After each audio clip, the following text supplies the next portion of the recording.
right, hello everybody, and welcome to another episode of the Pull List.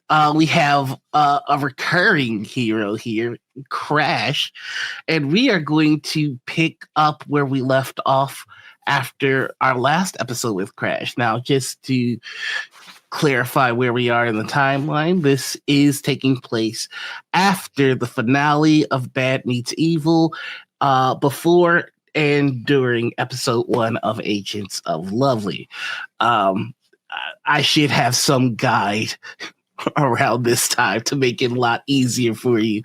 But that is where we are. That's where we're going. And we're here. We're going to start with the most important part of every story, and that is taking time to acknowledge the people who tell it. So let's start with, on my right, Caster, RJ, tell us about yourself and who you're playing.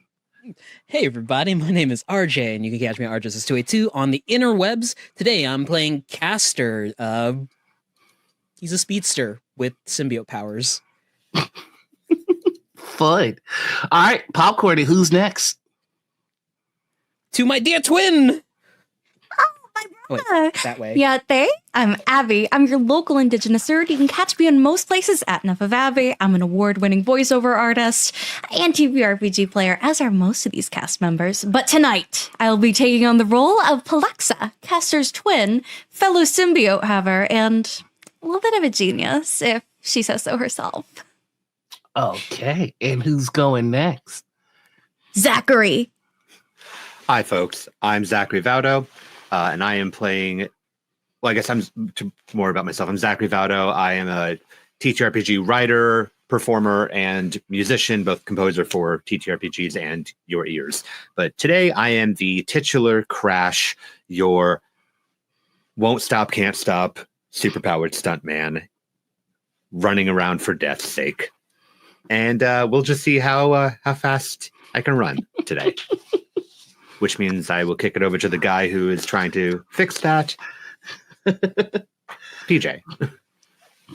Hello, everyone. My name is PJ McGaw. You can find me all over the internet at PJ McGaw, all the big platforms, because we know half of them are going to be dying by 2025. Anyway, that being said, my name is PJ McGaw. I am an actual play producer over at Old Haven and former Nat 20 and a buttload of other places. I'm an award-winning role player at Queen's Court Games, as well as the Crit Award nominee for Best ISO GM. I'm also, at the time of recording, I'm a birthday man. So I'm really excited to be here.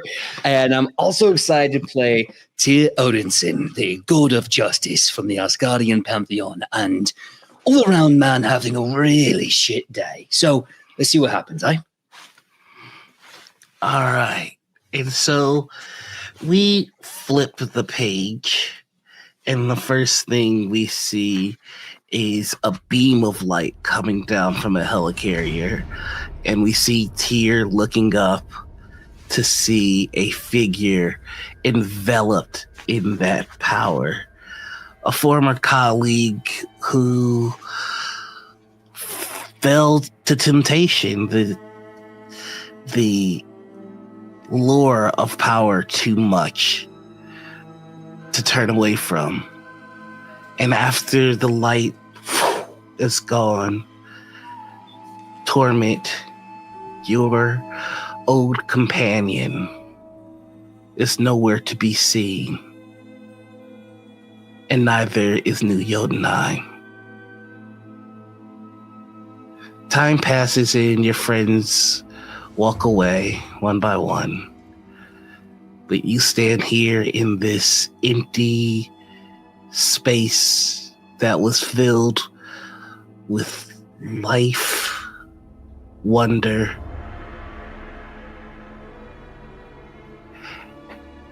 in this moment, what is going through Tyr's mind?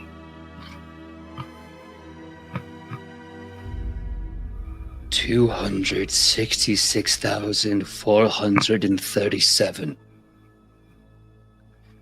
266,437. That is how many Jotuns I freed from slavery, violence, and death. That is how many Jotuns trusted me and made New Jotunheim. Is how many Jotuns died today because of the selfish acts of one insecure man. I can feel the ashes bathing on my skin. And I can hear their cries in my blood cells. I am an Asgardian god. That means two things. I hold grudges, and I live a law-fucking time. And I have not moved from the rubble of those innocent people that called me their ruler. Not an inch. Not to eat, not to sleep, not move from this spot. Since that coward sentenced them all to death. It's at this point there is a chime on your phone or your device, and it's just a notification. Torment has left the group chat.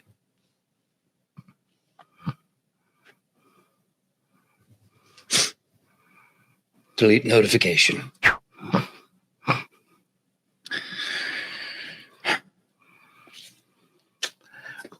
We turn the page. Crash. When we last saw you, you got out of a skirmish with Tyr before quite a few events that Tyr encountered. Where do we find you? Oh, yeah. So Crash went out of town for a little bit, trying to find some kind of information, some kind of solution towards what it was that this random Asgardian wanted to kill or imprison him over. Unable to find it. He's back in Chicago. He is on the phone, and we are getting a one-sided conversation from Crash on the phone of like, no, Richards, Dr. Reed Richards. I'm trying to reach him. I tried to reach him last week. He wasn't there. Do you have any idea when he's going to be back in? What the hell is the negative zone? Yeah. They're just stonewalling you like he's not around. I just finally just hang up. Just completely unable to find any information about this because apparently, according to Tyr and whoever that jester asshole was that tried to kill me, I am in fact infected with something. I'm showing no signs of it. I got no leads. So I tried to find scientists. They're all in New York apparently, and they're all busy. So I'm back here. And at this point, I am locked into, okay, if I can't fix this now because everybody's gone, then I need to survive. And if this god is going to come after me again, I need to stay ahead or stay alive. And this is when your phone goes off. And pick it up hoping that maybe it's finally like a callback from Baxter Building or Stark Tower. You immediately recognize the voice of Jessica, your representative. He goes, "Hey, how's it going? It's been a while." Hey, Jess. Yeah, I'm back from vacation. Yeah, it was a long one. Well, I wanted to let you know while you were off putting your feet in the sand or whatever you were doing, that I got a couple of gigs for you. There's a couple of movies that gonna have some high-hitting stunts, and everybody's looking for you. Let's set up a meeting to go over everything. And at the end of the week. Does that sound good? The end of the week. Do you need more vacation? No, I need to sort some stuff out now that I'm back, so that I can get everything lined up, so I can be all yours and make the money. Yeah, my check depends on your check, so don't keep me waiting too long. I'll book a time for Friday. Does 3 p.m. work for you? Perfect. Pacific time, of course. Perfect. Okay.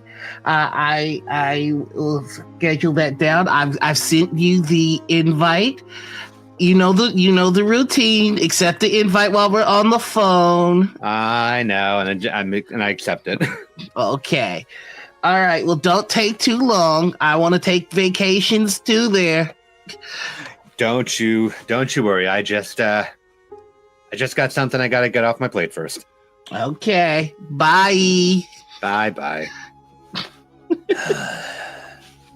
And that's another thing I have to worry about now. Cool. She's already sending you emails full of the offers that you've gotten, like the job, like the movies that they're scheduling you for. There's like a indie auteur version of Willy Wonka called Sour. Like there's just a bunch of different movies. There's Kick Punch the Puncher. There's a couple of roles for you.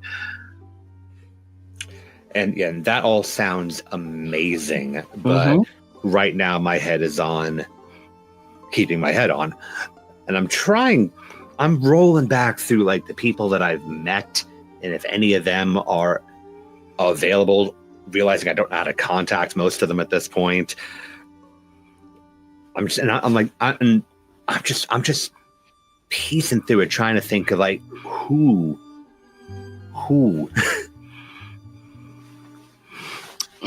I think while you're pondering, that's where we turn the page. Caster, Paluxa, first off, are you two together? If not, who would like to go first? Of course we're together. Okay. And where are the both of you at?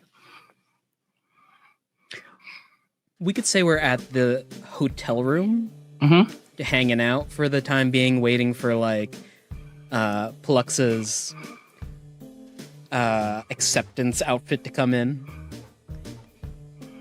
It's so hard to find mutant tailors nowadays, and Paluxa's just scrolling through her phone, through a dating app specifically, and just showing them to Caster. What do you think about this guy? He says he does 2 for 1. Do you think he's a symbiote? Oh my god. No, I don't like his forehead.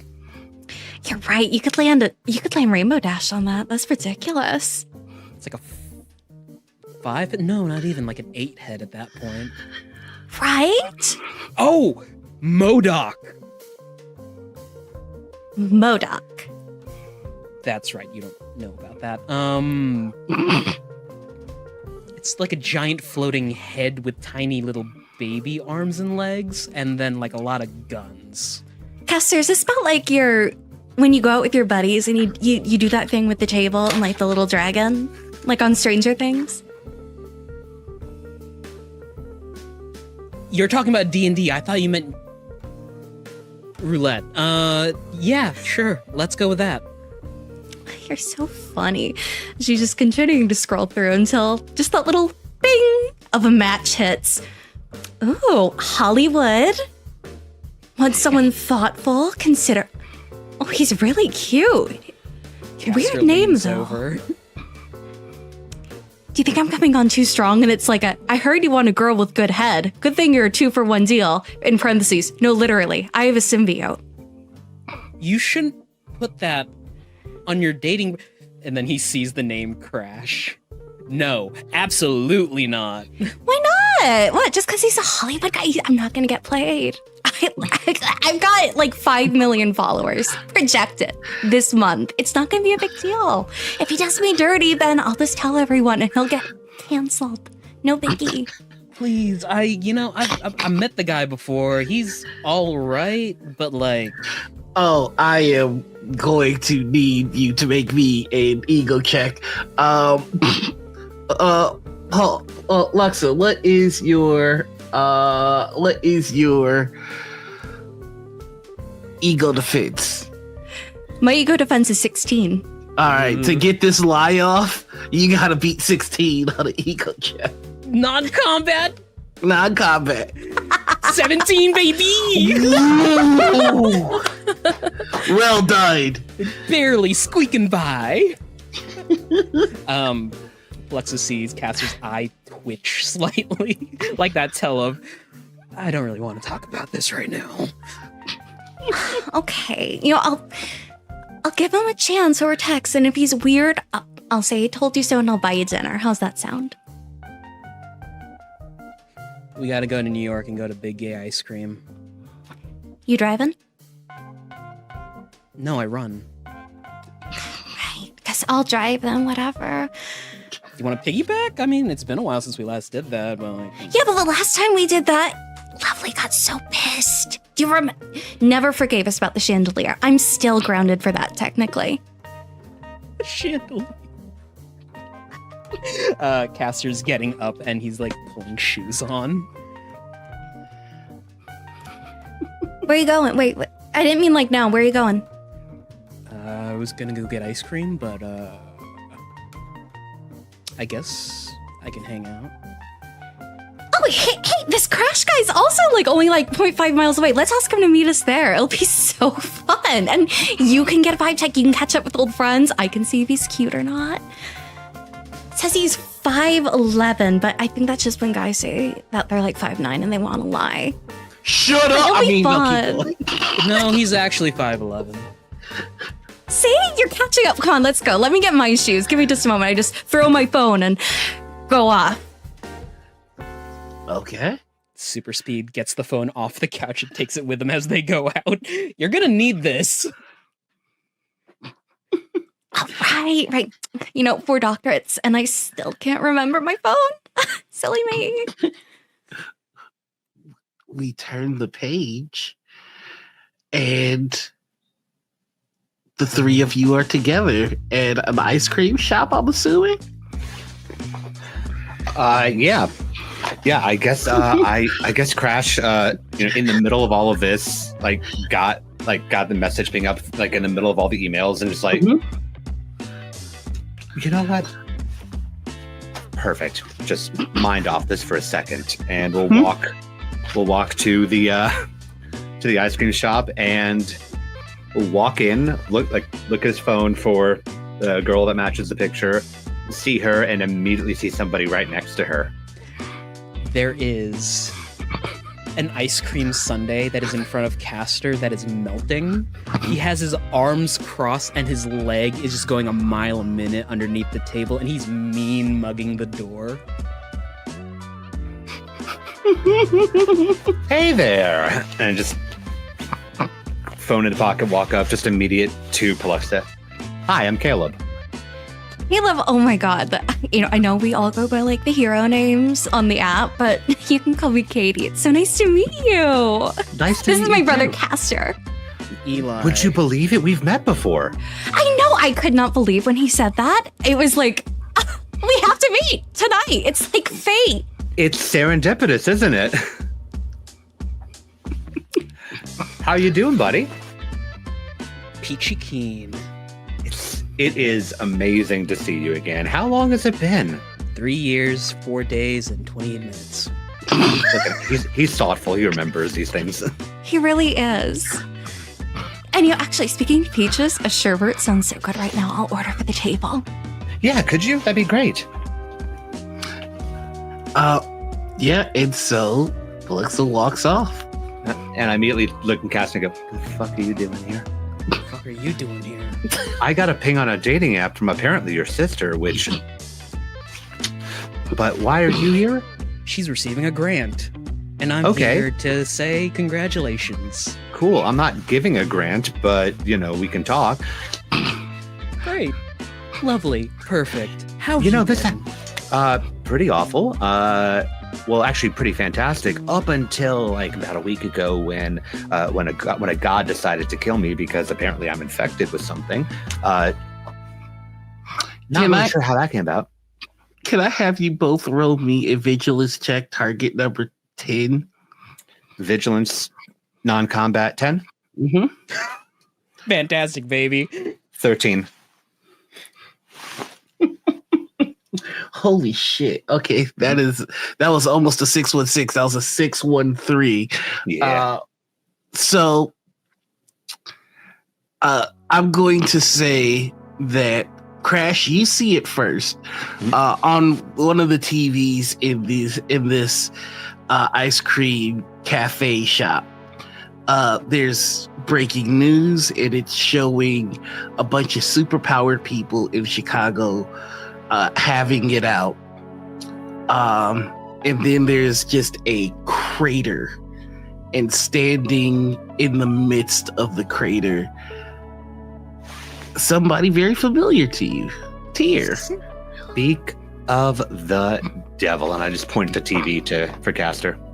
Now, Caster, with your vigilance check, what you see is the TV, but also as Crash turns their head, you do see like just a flicker of fire in the veins, and then it just kind of goes away. On Tyr or Crash? Crash. I can see what you're saying about infection. Like he's reaching across the table to like the exposed neck of Crash. And not being aware of this, it's like, stop.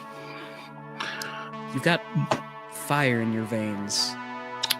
Yeah, I appreciate that, but that's gonna be a resilience check, my friend. Oh, that is a resilience check 14. Roll 18. cooties.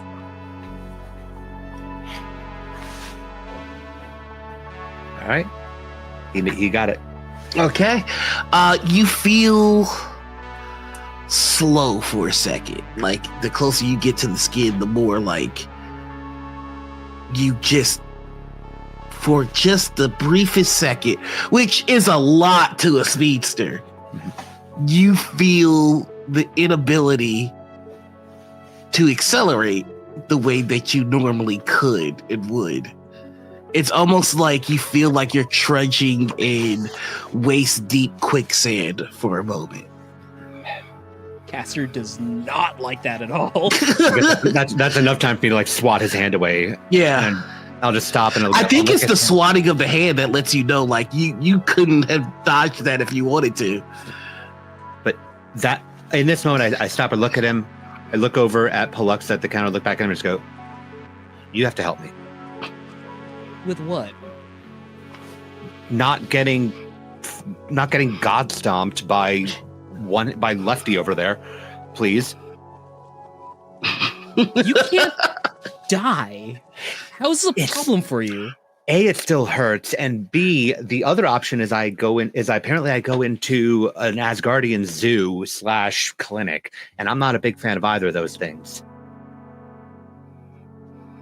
Look, the way I see this, you kind of owe me on account of killing me the first time around, and as a thank you, I'm not going to tell your sister about that bit. Hey, so they didn't have sherbet, Hey. but they did have Hi. chocolate. I figured, Helen was kind of pinging me. Do they Faster, have- so I got double serves. Do they have pistachio? Can you double check if they have pistachio? Yeah, sure thing. Hey, and I just walk over. Caster immediately whips over to Crash. She's nice. He has his hoodie sleeves pulled up over his hand so he can grab Crash by the collar. All right, you got yourself a deal. Don't you dare say a word to her. Not a word. What can she do? I'm fast. She's weird. Perfect. Well, looks like this is going to be a 3-person date then.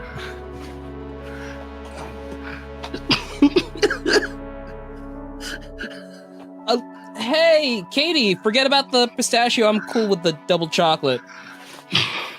Well, okay. Should I get these to go? You look serious. Do you want to go for a run? Caster just taps his face like, oh no, I have the work mode face on. I don't think I can keep up. We can go for a walk if you guys want. Your brother was telling me about this grant that you've got coming up, and I definitely want to learn about this. Perking up the topic of myself, I immediately, I've got ice cream in hand, take Crash arm in arm. So basically, Professor Xavier chose me for this grant. You know, it's a big ceremonial thing. I was guaranteed to get it, and just walking us out the door, That's great. motor Who is that? mouthing. As they're walking out the door, Aster passes by like a window like seat that has a bunch of cushions on it. He quickly grabs one, stuffs his face into it, and screams before throwing it back onto the couch and leaving. And with that, we're gonna turn the page. Tyr, you've been standing in this monument of loss for some time, and you can see news helicopters starting to circle the area. And like most gods, you can hear when you're being referenced. And you don't know who or why, but you know that someone is talking about you specifically. What would you like to do?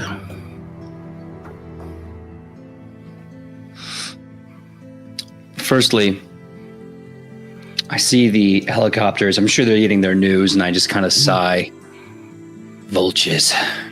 And then I hear someone trying to say my name. I'm going to fixate on that.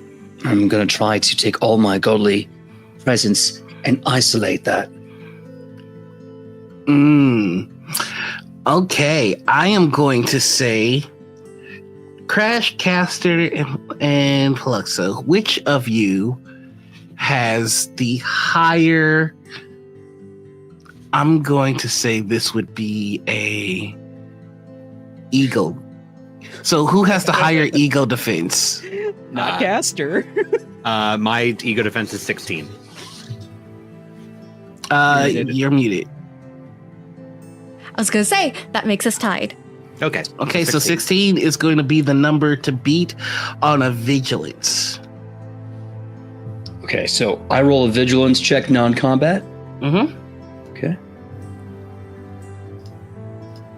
Oh boy, that is a fantastic success. Well, this will happen really fast then. Great. This is so fun. I think you tell me, like, normally you would just be able to tell the area. Like, in a world full of billions, it's really kind of hard to pinpoint the exact person, even for a god. But today you do it. In fact, you should actually be able to roll with edge because you are using your godly heritage with this. So I will let you roll with edge. The edge wants me to have an 18. Okay. But you are able to tell that this is Crash. You don't know exactly where Crash is, but you know it's him. So I want to do one thing, and then failing that, the other. With a gesture over my ear, I'm going to open up my Rune Tooth technology speaker or phone, and I'm going to try and see if I can tag into any kind of Rune Tooth, basically the Bifrost teleportation that we invented in previously. Can I still access that with New Jotunheim gone? No. That's fair. So that being the case, gesture my hand, the blue runes in my ear vanish as I go. Goes in. The all-seeing eye of the one-eyed All-Father. I need you to do me a favor. I need you to take me to a gelato place. Could you please spare the moment? Roll me an ego check, target number 18. My ego has taken a hit since coming back from my sun death. So let's see what happens. 18.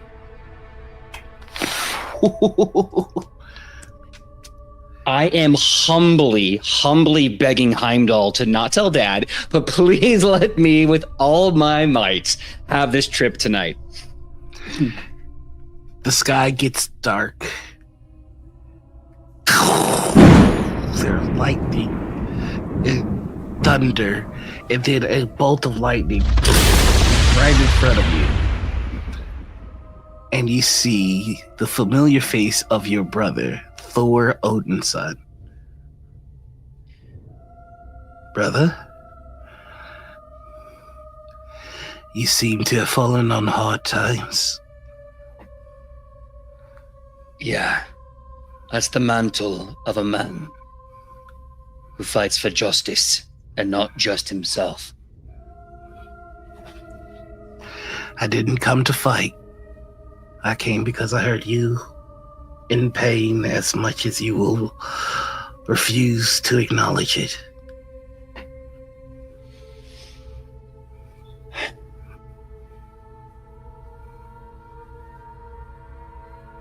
Yeah.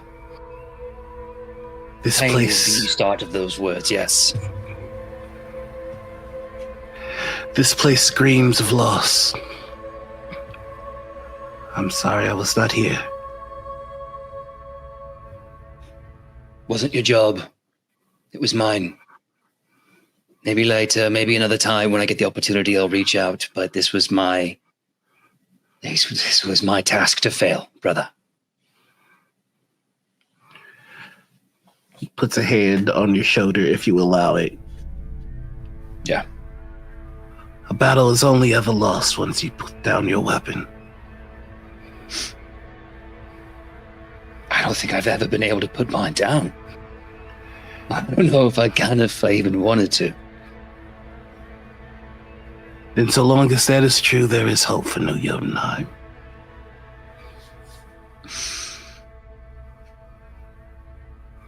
I'll bring him back, brother.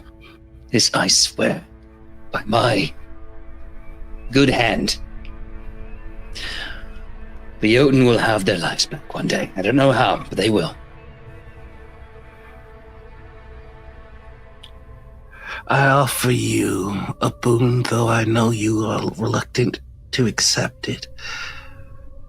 And yet I offer anyway. Should you ever need thunder on your side, you need but ask. And ask for Heimdall. Well, I've spent time with these mortals on Midgard. I think I could go for some gelato. Heimdall, open a bridge for me. It's there, and you note that it only focuses on you, and you see Thor outside of the Bifrost. Be well, brother. Brother, wait. Before I go... And I am taken with the rainbow light of the Bifrost Bridge. We turned the page. So, Crash. Yeah. Crash and the gang. Where y'all heading? Well, we're at the gelato place, and this is Chicago, so I guess like Frio Gelato over the Navy Pier. So we're just walking the pier.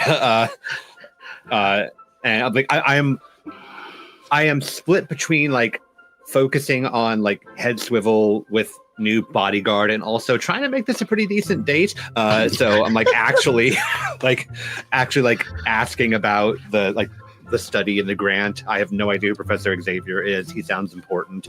I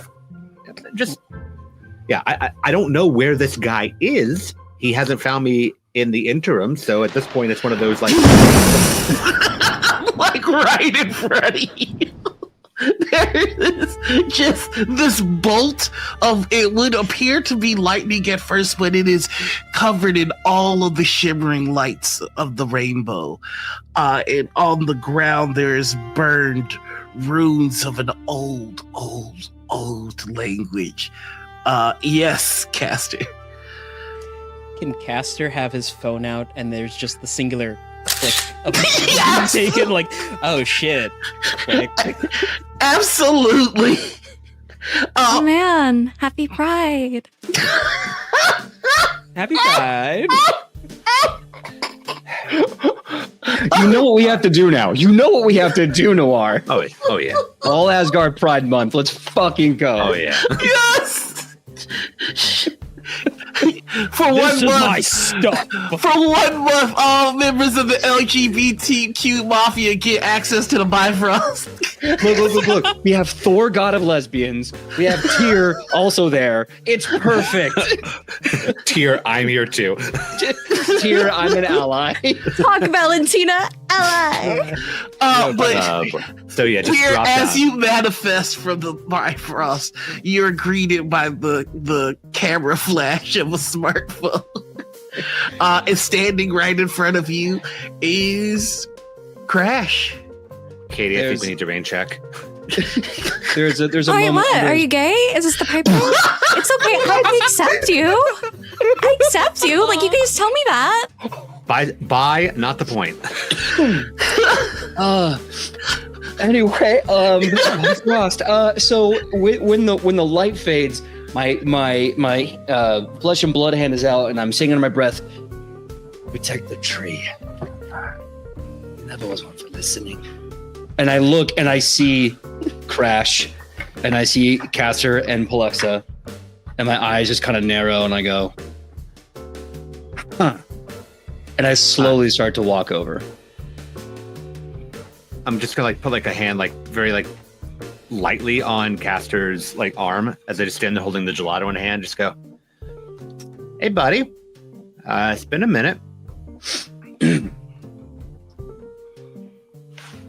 So I'm standing in the ashes of 250,000 dead, and I hear someone say my name, and I think to myself, dear, I say, who could be calling out your name in a time of great injustice? Imagine my surprise when I have to ride the Bifrost Beach to a gelato joint to see that is you, Mr. Crash. Double chocolate. Of course. And I take the double chocolate and I start licking it very intimidatingly. When this is all over, I'm gonna ask about the 250,000 dead, because that sounds like you've had a lot going on.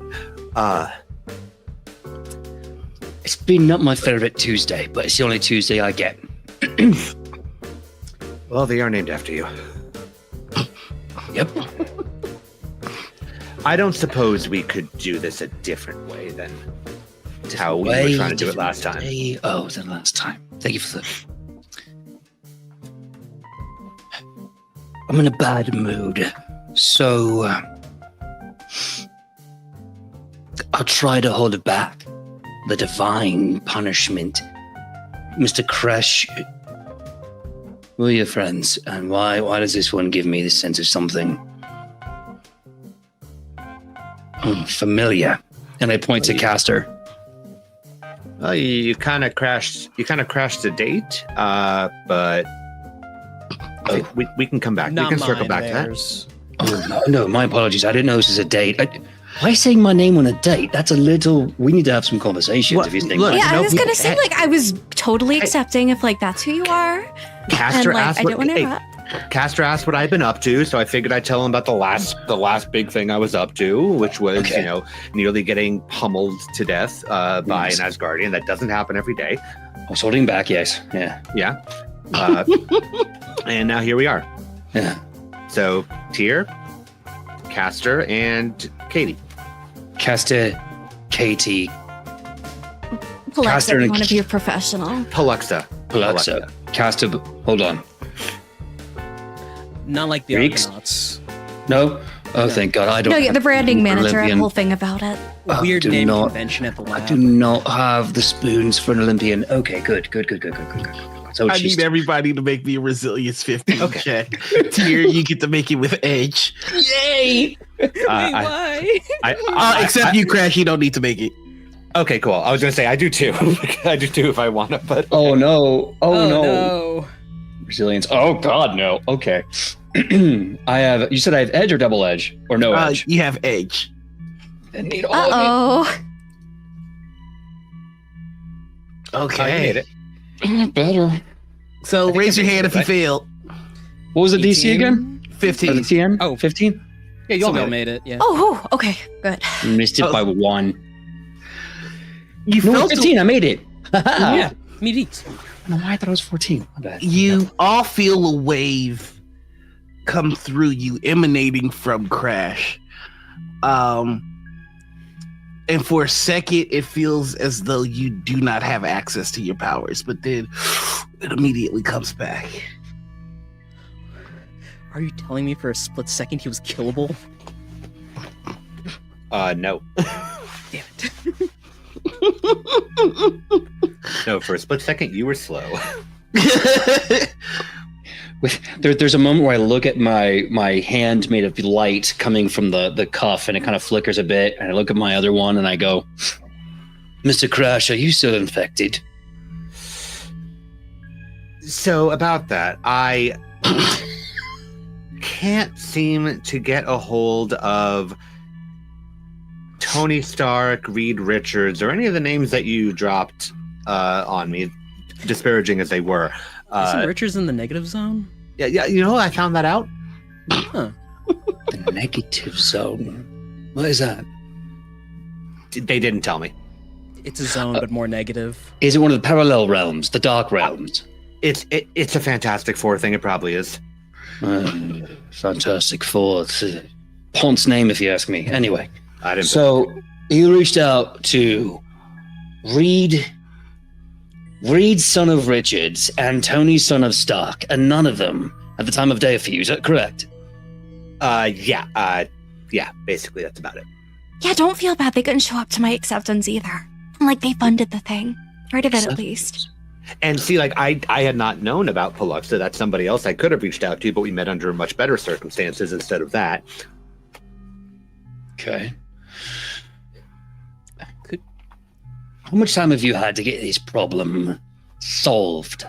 Because I am dealing with a lot right now, and the last thing I need is to know that you are still a virulent problem, Mr. Crash. When was the last time we saw each other again? What is time to someone who's died twice? Okay, well, it's that long. Shit. All right, fine. Well, I gave you an offer once, and you ran. That was your answer to my offer, and that's fair. So, now we stand at a moment where we reset back to square one. Time out. Urged or solve this problem? Time out. Time out. Yeah, yes, non-Olympian. Yes, please. To Paluxa. Should we just go to the medical center in the Jabberwocky? No, yeah. Lovely says we have guest privileges. Probably. Yeah. Hold on. I have a question. You said lovely. Are they related to a kindly? No, that's her maiden name, I'm pretty sure. Yeah. So it's not love of Lee, kind of Lee. It's just kindly, No, lovely. lovely is in like it's lovely. Yeah, like, you know, Valentine. Isn't she lovely? Some of the Guardians are the weirdest naming conventions. But it sounds like maybe a third option, or at least an option off of the second option, which is there's another medical facility that is right here on terra firma that could maybe be used for this. Right, on Midgard. So maybe we don't have to do the thing I thought was going to happen, which would be really cool.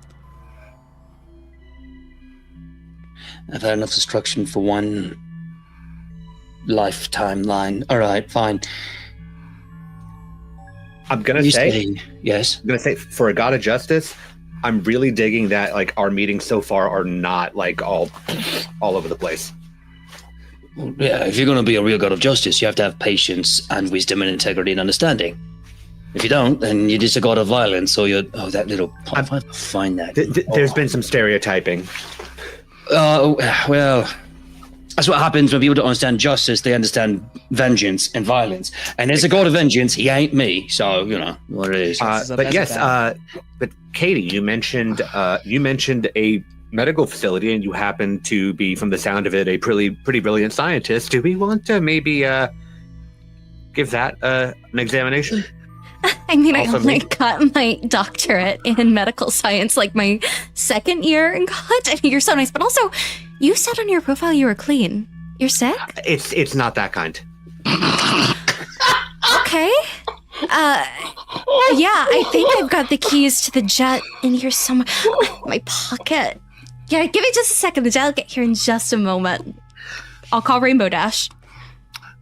Okay. So you see Pluxer activate a device, and then in moments you just hear as a Quinjet with rainbow decal and sparkly wheels hovers above you and lands down. Before you all get on, I am going to need another resilience check from everyone. Target number 16 this time. Uh-oh, SpaghettiOs. Yeah. So far, so good. 19, 18. I know a part of me wants to purge the sickness, but also I like Crash. So I'm in this conflict. I don't know. Who's dying? Okay. It's the doctor. Oh. Okay. All right. So let me pull up Polux's character sheet. 1 second, everybody. Bad Case of Loving You is playing in the background. In this moment, I'm definitely standing by the jet waiting for Crash to do the gentlemanly thing and open the door for the lady. I'm trying to figure out how to open the door. It's a okay. loading bay. Oof. There's no door. It's a loading bit, bruh. It's a ramp, homie.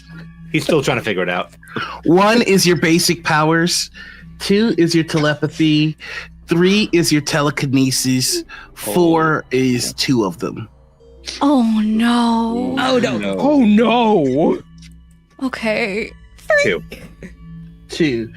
Wait. Yeah, you rolled 2. But Any power that you have in the telepathy tree, it's just gone.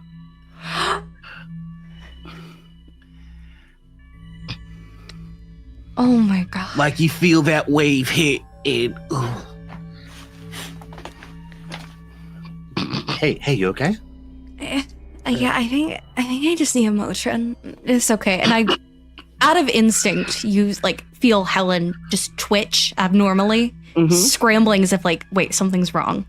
But you know what? Right now we've got to keep on a good face. This guy might have god herpes. I don't know. This guy from the flotsam fair of Olympus came in. I don't know. I just need to make sure that everything's okay. We can talk about Helen later, but yes. Do the gentlemanly thing. I'm just yeah, I'm fine. Would you mind getting the door for me? Eventually figure out how to crank the door open. Thank you. Mister, do you mind driving? I can fly too if you guys need. I've got a license. RD, autopilot, home base. There's also that. Understood, Agent Caster. Thank you, RD. Agent. So I've been busy. So I'm going to turn and look to Crash, Mr. Crash, as I like to call him. Now I know the thing that's happening, right? I'm picking up. Am I picking up the infection, that it's taking hold? Yeah. Okay. So I'm gonna turn then slowly. Actually, go ahead and roll me a logic check. Ooh. Okay. Non-combat, correct? This is going to be target number 16, but I will give you edge on this because of your conversation with Kindly. Okay. Okay, a 22 will do. You know that the sickness is sentient. It's Oliver, the villain who reconstitutes himself by infecting others with ash made out of particles from the negative zone. And once it consumes enough energy, it reconstitutes the villain. He gets to come back.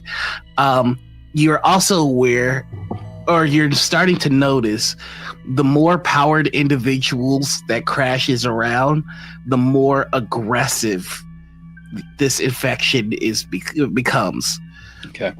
So it is siphoning off of all of you.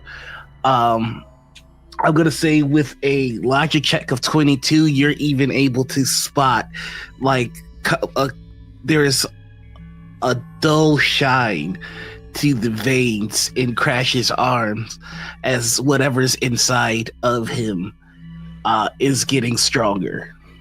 Okay, so with that information, I'm going to create a timeout bubble for him and I. Just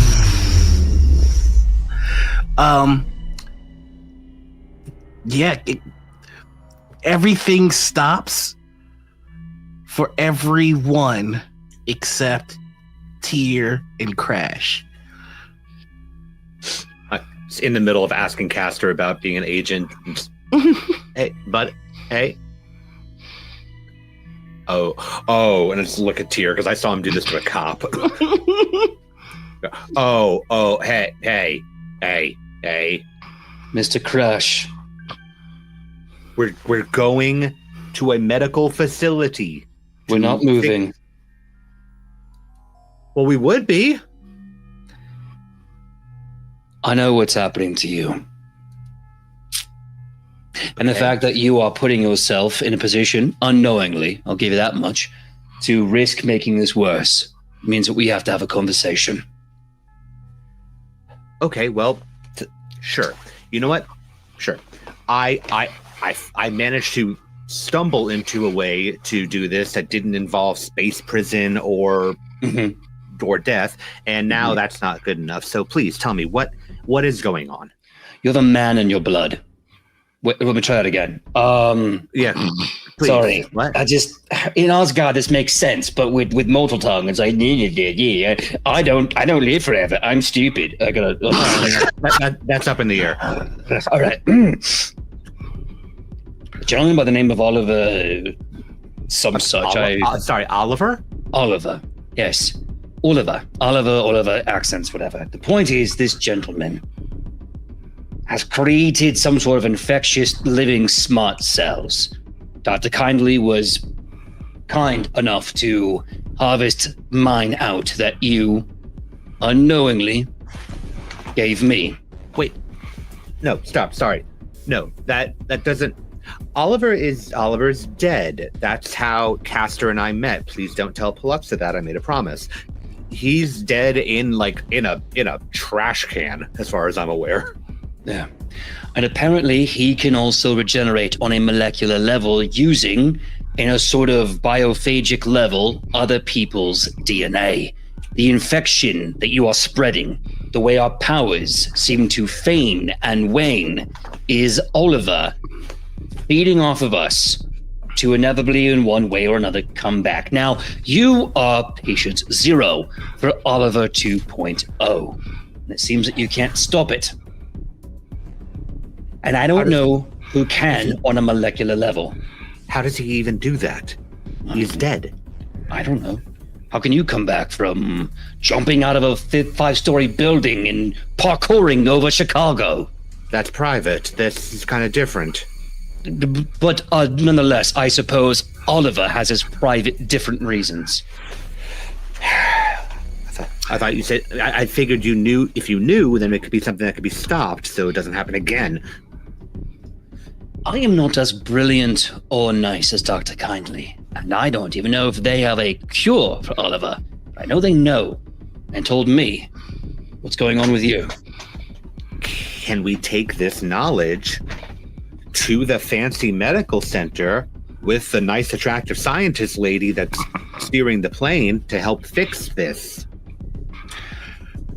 Well, you would run the risk of infecting all of where you are going.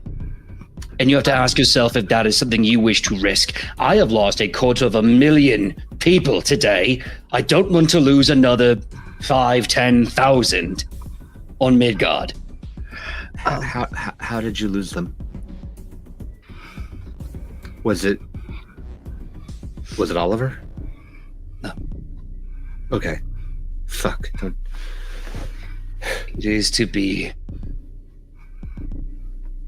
my torment that I've lost 250,000 people. I also need you to make me a logic check with Egg Tier. Target number is going to be 16. Over the edge. A 22.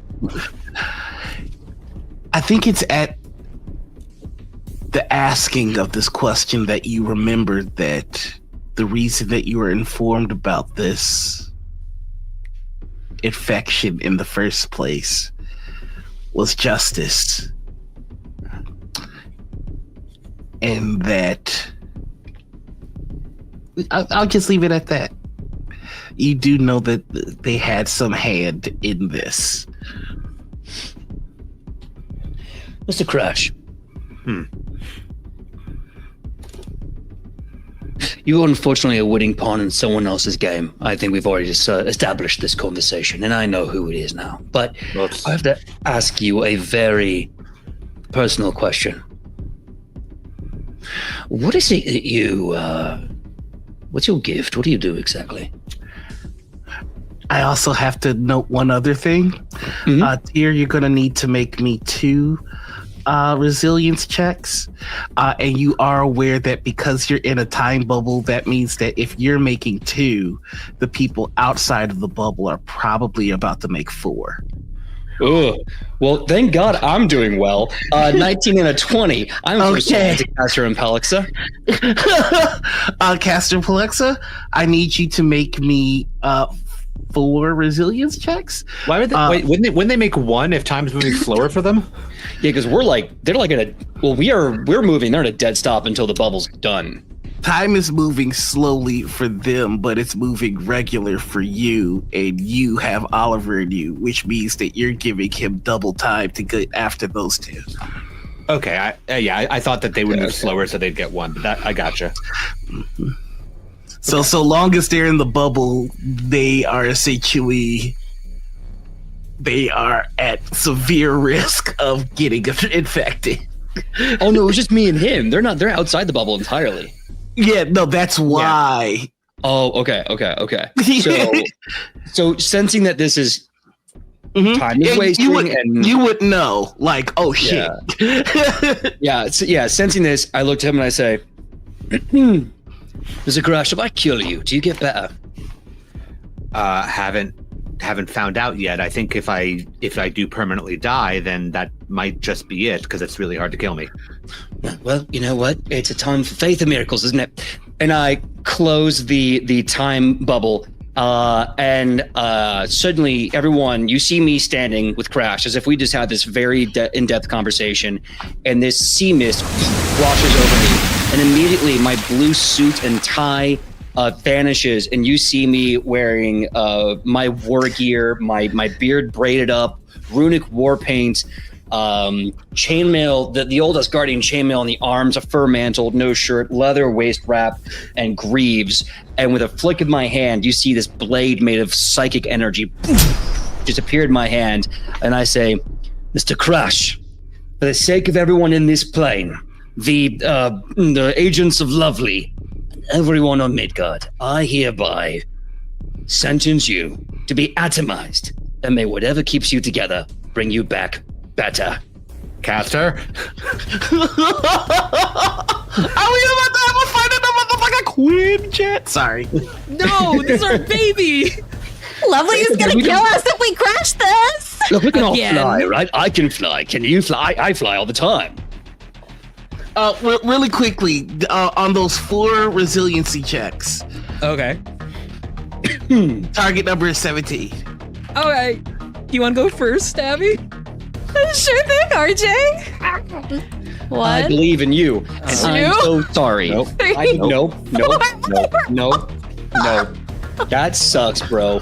I am so sorry. 1, 2. you gave me super cancer. 3, 4. I'm fine. Dude, meanwhile, dude, Caster like a straight G, not rolling anything below 19. Damn. But we talked about how we split the symbiote. I got the left brain, Caster got the right brain. I'm not too great. I like Oreos and nope. I was thinking that too. So, Katie, you are being bombarded with this, and it's kind of making things very difficult for you to concentrate to, like, you feel nauseous, and your powers are, I'm not going to say locked out, I'm going to say are diminished. So all of your range, all of the range abilities that you have are halved, and all of the focus costs you have are doubled until you get treatment. Storyteller, since I've just been explained at, like monologued at for what is going on, is there anything physical happening to Paluxa that Crash can notice with this is happening to like put two and two together?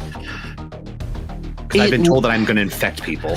It looks like Paluxa went from perfectly healthy to like in the deep end of the flu slash oh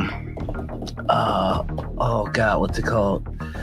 Like yeah, they just like are Paluxa, you just, it's like food poisoning and having the flu all at once. It's like something is trying to take the life out of you. I could just feel Helen fighting back against this too. So I am just so noticing that, like over to your shoulder as he threatens this. Like I'll call the caster as he's talking, but then I see Paluxa like getting ill. I'm gonna look over to caster and just go, please find me. And I want to hit the switch that I used to open the door for Paluxa earlier. Okay. What are you gonna do? You know what I'm doing. I'm going skydiving. I'm genuinely upset that you're gonna do this, because the rule in my head was 3 failed resiliency checks equal boom. So you all see Crash hop out of the Quinjet. Just sucked. Boom! I am going to roll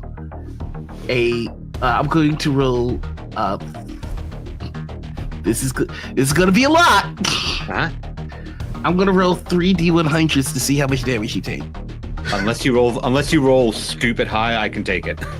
And that's why it's safe to roll this for you. But there is the chance. Not always, but yeah. Noir, is this a loud boom?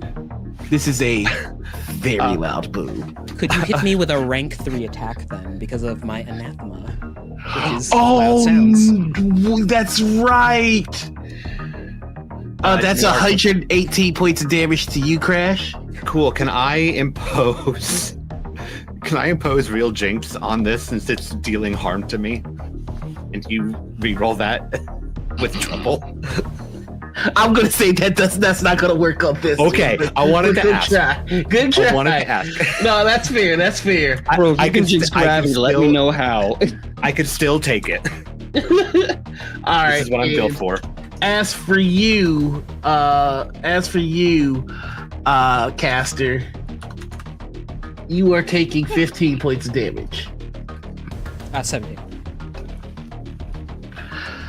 Alrighty. Oh, 17 points of damage, sorry. All right.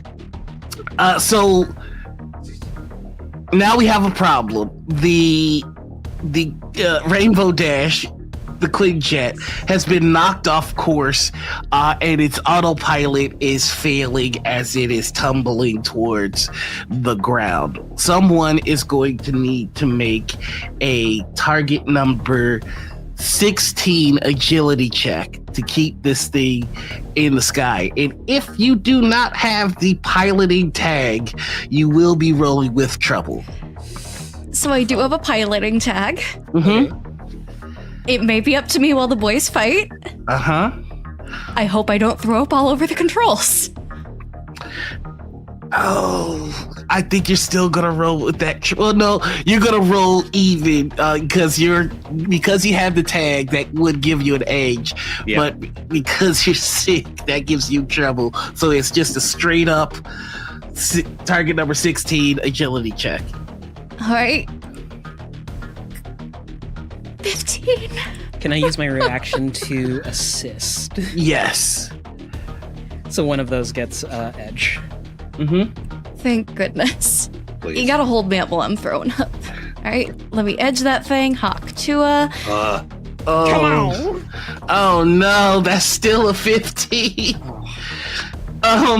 So while the twins are working on making sure the Quinjet doesn't crash, you have exploded.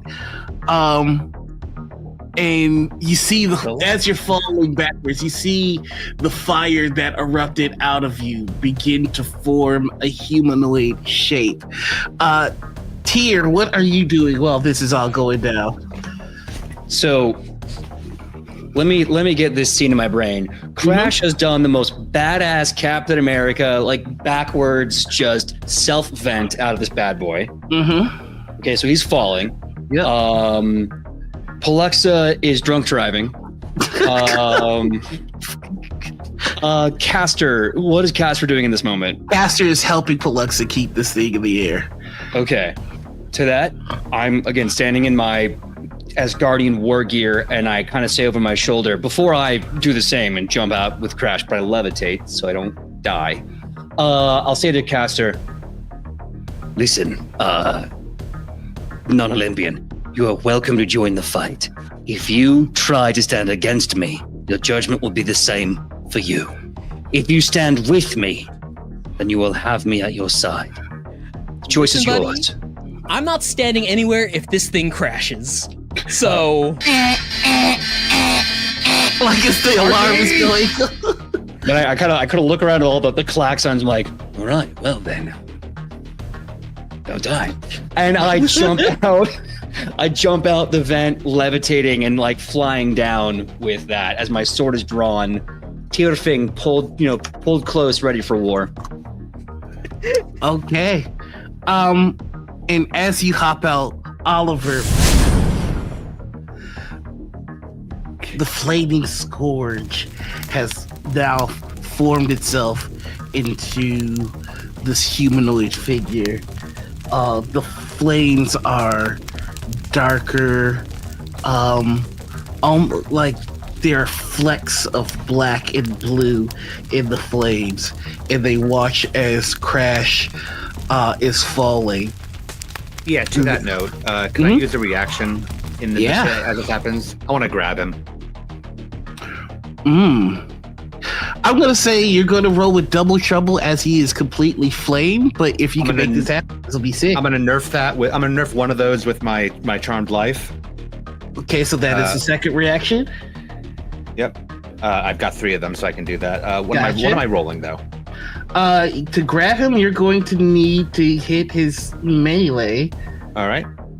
Which is going. Actually, I'm gonna rule it that you're gonna need to grab his agility. So that's gonna be 14 with double trouble. All right. Well, single trouble because I'm nerfing one. Yeah, that's right. That's right. Single trouble. Yeah. All right. 13.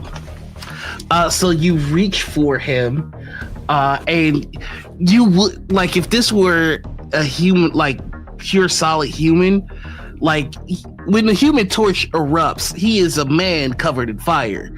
This is just a man made of fire. And your hand goes right through, and he smiles, and I think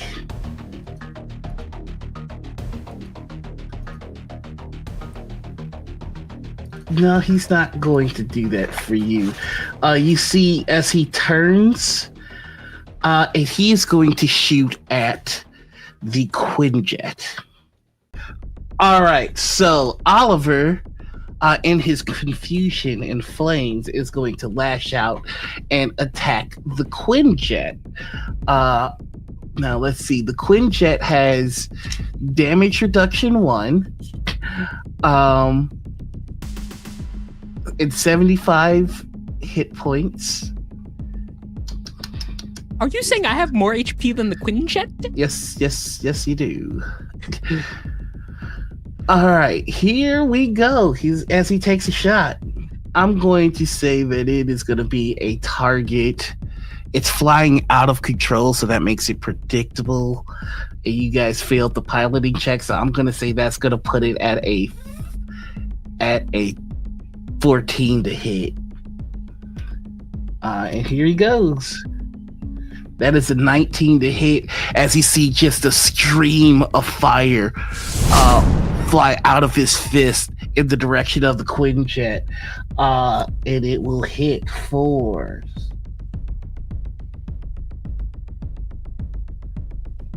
28 points of damage on this thing.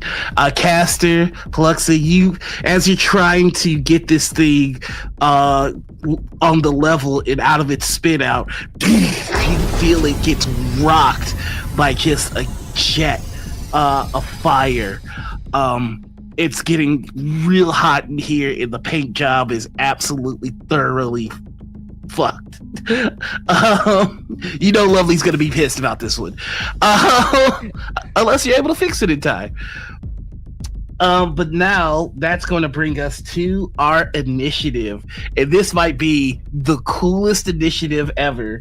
As we have one hero flying, one hero falling, two heroes in a crashing Quinjet, and a villain that is in the air.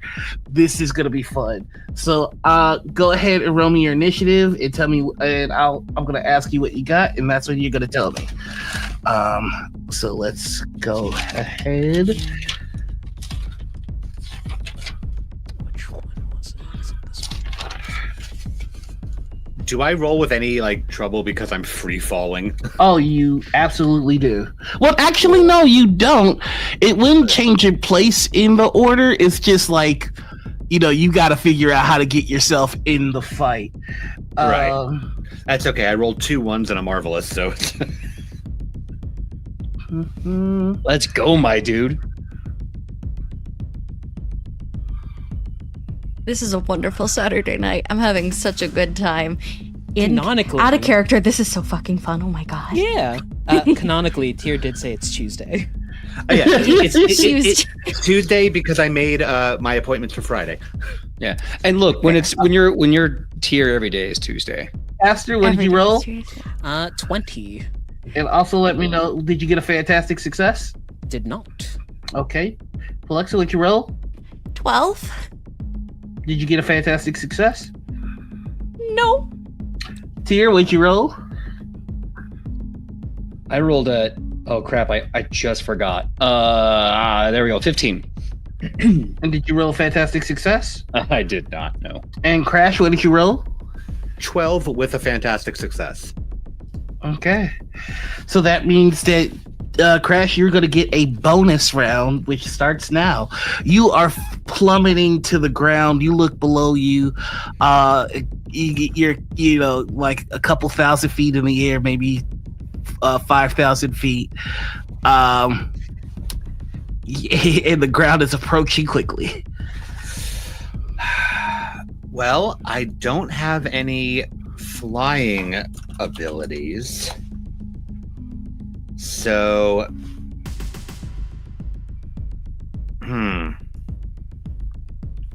So I guess I can really there's only one thing I can do that isn't just fall. Mm-hmm. And it's kind of a stupid move, but I'm gonna do it anyway. Okay.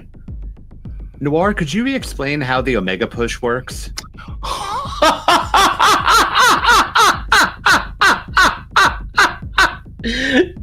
Two games back to back. Let's go. Yeah, so the Omega Push is where you crank a power up to 11, and it is costly. It could kill you doing this, but here, let me give you the rules exactly as I've read them. And for our audience, the Omega Push is a homebrew rule that I have created to represent when heroes push their powers beyond the limit, even potentially at a detriment to themselves.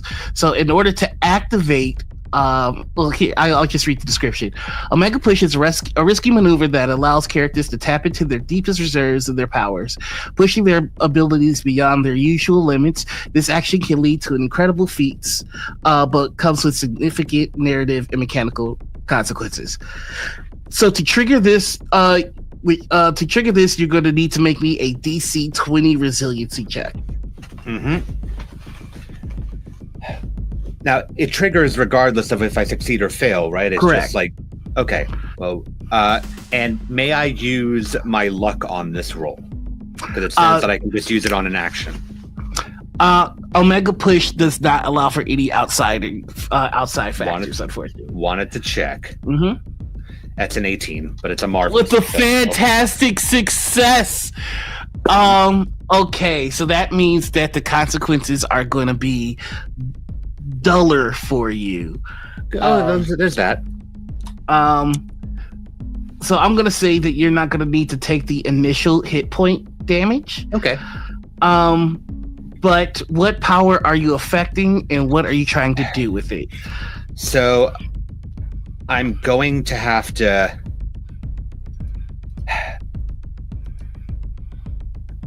It's one of two things, which means it's either going to happen right now or it's going to happen a little bit later.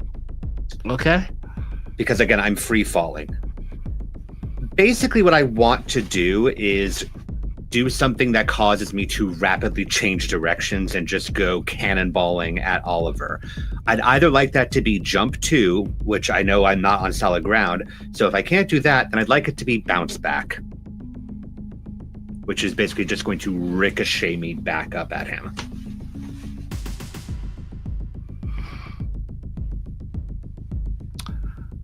Because I don't take any fall damage from bounce back, and it says I can immediately get back up. So I'd like to amplify that with a full rebound.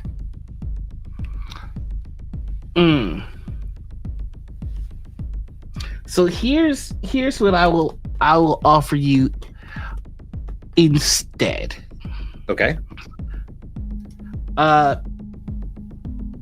If the consequences that you are going to suffer from this is that you are going to forever lose the jump power.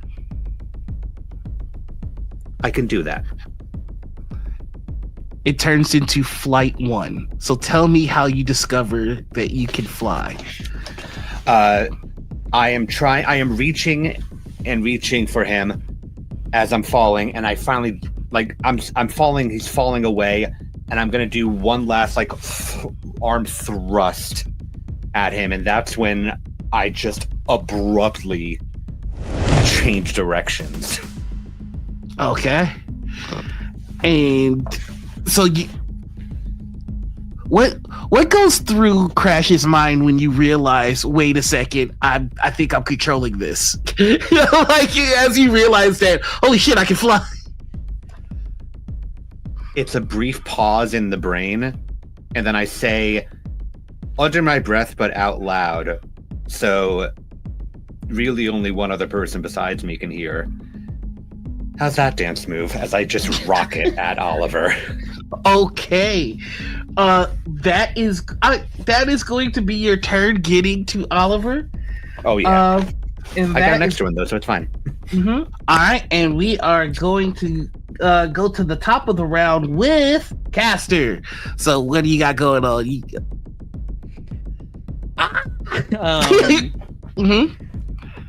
Using my super speed, can I run to the back of the Quinjet real fast, scope out the situation? Where is Oliver? How far is Oliver in relation to the Quinjet? Oliver is about 30 feet below you. Cool. It's a great thing I'm a marksman. Okay. Actually, I did pick up a new thing. I'm gonna hit him with the trademark Speedster. Speed Blast. The character makes a ranged attack. If it succeeds, the target is stunned for 1 round. On a fantastic success, the character is knocked prone. Holy shit. Yeah, go for it. Okay. This button. I'm going to... Oh shit, I should have asked what my target was. I do need to tell you that you are going to be rolling with trouble as you're in a crashing Quinjet until it gets leveled out. You are going to be rolling with trouble. Your target number for this is 14. Oh, okay. 15. Okay. Shh. Jeez. So what? Tell me what this looks like. Have you ever seen Prototype? Yeah. Caster runs to the back of the plane, looks over his shoulder to make sure Pollux is just looking at the console stabilize things. He rears back his left hand, and you can see that the skin pulsates, undulates. The symbiote comes out and leaks through the nails, engulfing his arm, and he just punches. And there is a spike of symbiote that just shoots out and hits Oliver. Okay, and you feel it make contact, but you also feel a sudden burst of heat as you see Oliver surrounding himself in a sphere of fire. Sorry! Okay. Yeah. And he's also going to... How much can his protection eat? His protection can eat 30 points of that, but he's also going to use elemental reinforcements to eat all 37. Oh, no. He's got to eat even more than that. So he's adding more focus to avoid taking any of that damage. Thus, he is not stunned. But now there is just a giant flaming orb in the sky. Holy smokes. That's lightning already... hands. Yep. Go for it. Lightning action gives me a one extra One extra standard action. and reaction. Mhm. Caster looks at the fire orb, looks down at his fist. Bigger one coming up. Go for it. Where are you? Where are you? Where are you? And then this has actually. And that is a 12. It's so... Well, one of them has trouble, so. Yeah. It's 12. That is a 12, and it hits again, but this time it's hitting that sphere. You can tell that he learned from the first one. And there's just a blue center in his eyes that's burning hot, looking directly at you.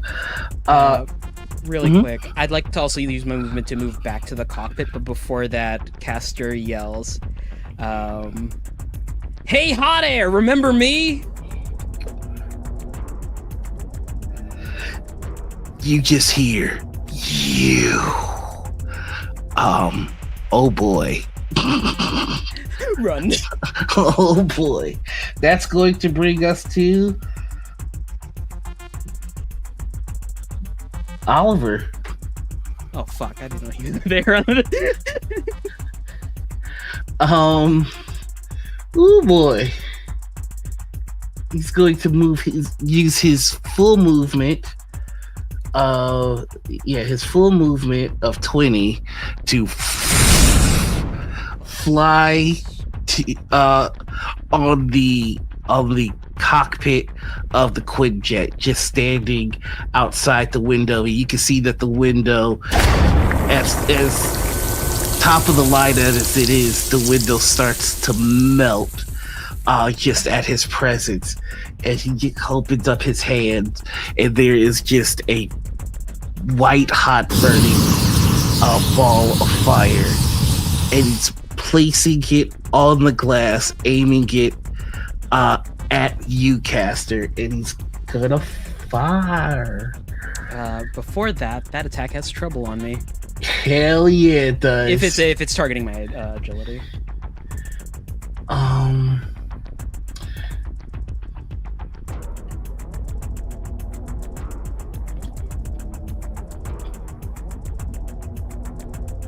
Oh no. What's up? Oh no, he's attacking everybody in the Quinjet. Okay. May I instead then use the interpose reaction to take all the damage? Yes, you can. Now the question that I need to know is who has the lowest ego defense? It's me. Okay, cool, because that's what he's targeted. Oh, boo. Does a 14 hit? Oh, he's got trouble, you said. No, if it's targeting Oh. my agility defense. Oh, would yeah. you be surprised to know that yes, that does hit? Okay. So that is 17 damage to you, but more worrying, it's also 17 damage to the Quinjet as there's just a wave of fire just eating everything from the cockpit on out to the cargo bay of this Quinjet.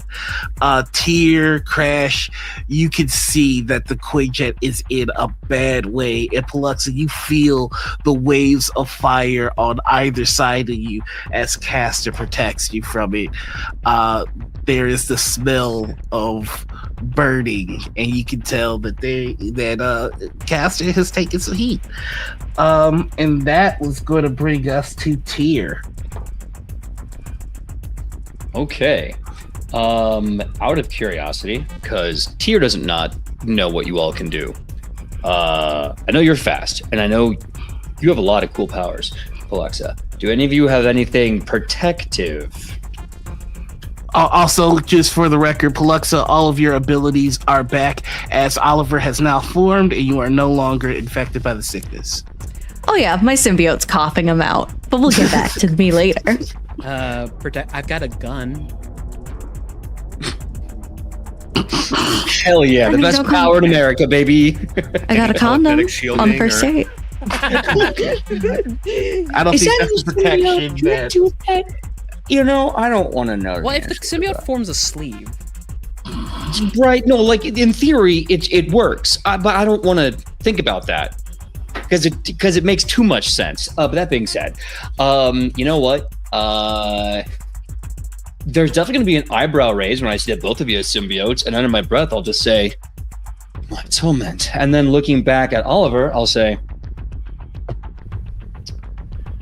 "Oliver, you are hereby charged for being not only a walking virus, but absolutely a burning pain in my ass. For that, I judge you with death." And I charge him. I was gonna interrupt, and Caster just stab him already. No, oh my god, there's a whole thing that you have to make official. So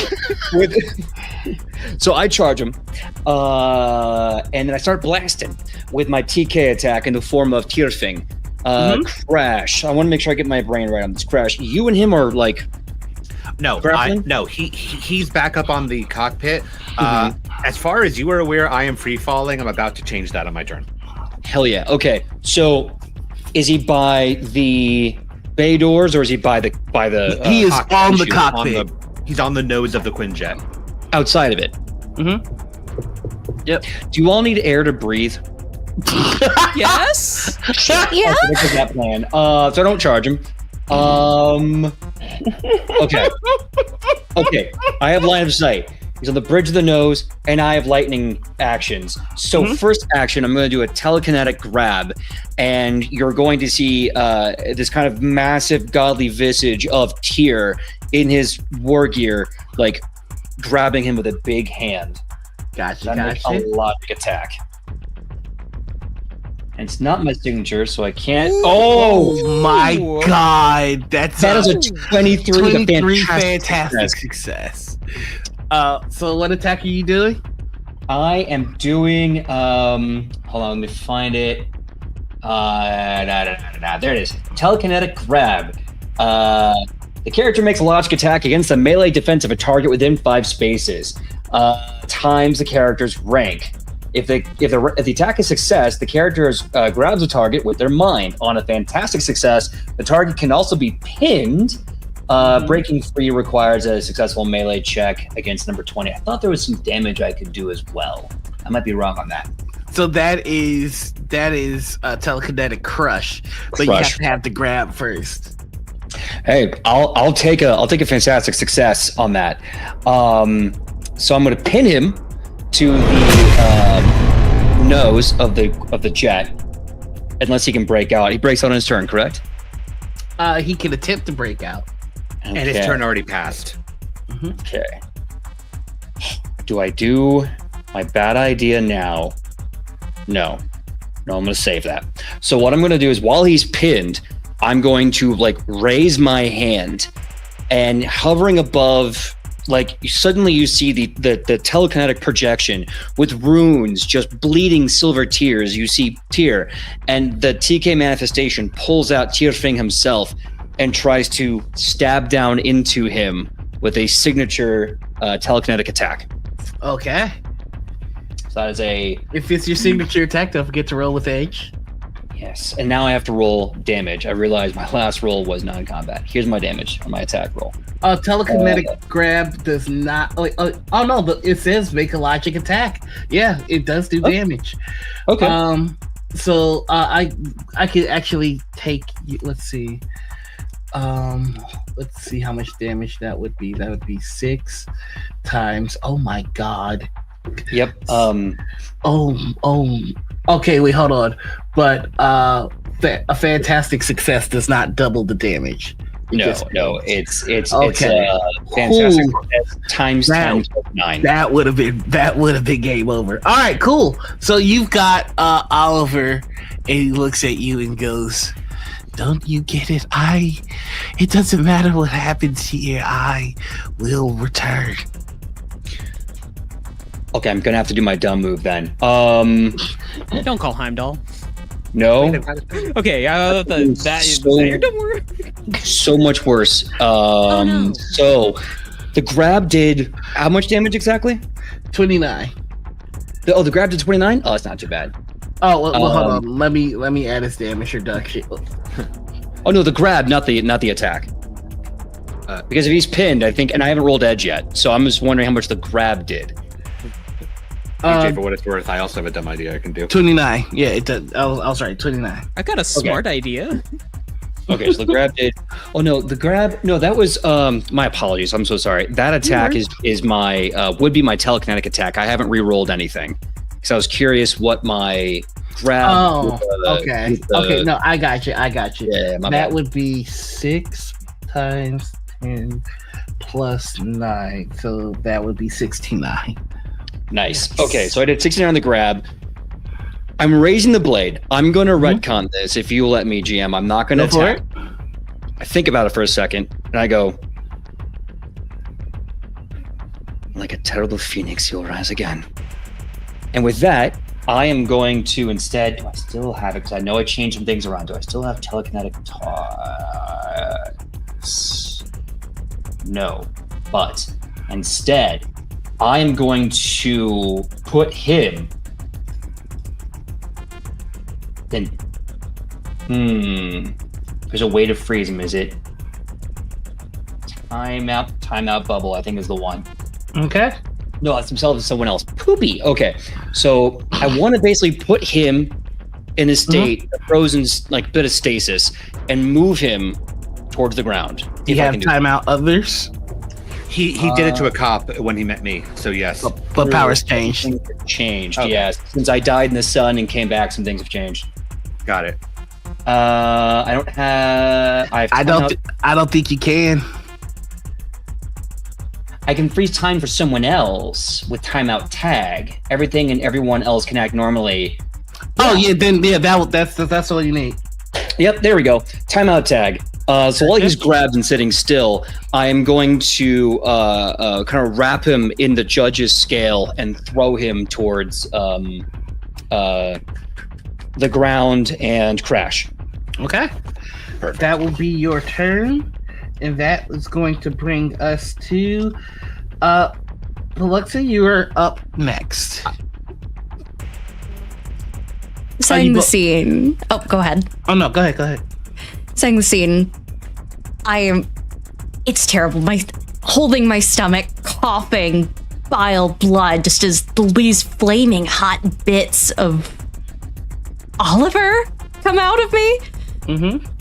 But leaking out of my ear, this terribly gooey, flexible flesh pink just overcomes half my face as Helen, my symbiote, comes into play and just says, Luxa, we are in trouble.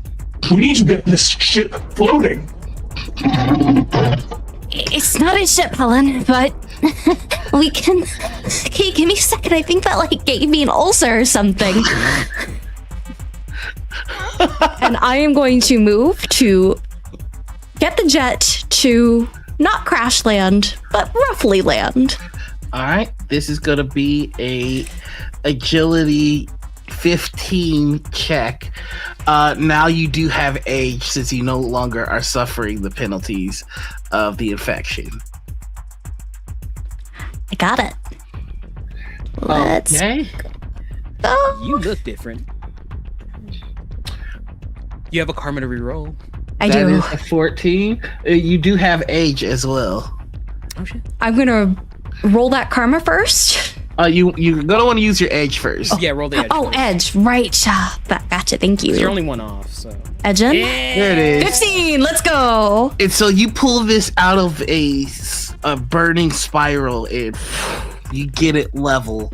And now because you do have it level, I will say this thing does have weapons on it. If you would like to try and attack with them. Can I make a Absolutely. Yes, RJ. suggestion? Fire suppression system. Fire suppression system. Okay. The way this looks is that Helen, connecting to, of course, your thoughts, caster, just Let's shoot this thing to bits. Let's use the big guns. Say less, sis. no. Let's start with putting out the fire first. Rainbow Dash, put in fire repression system. There's just white smoke that just snuffs out all the flames. So getting it level and activating fire suppression, that will be your turn, which brings us to Crash.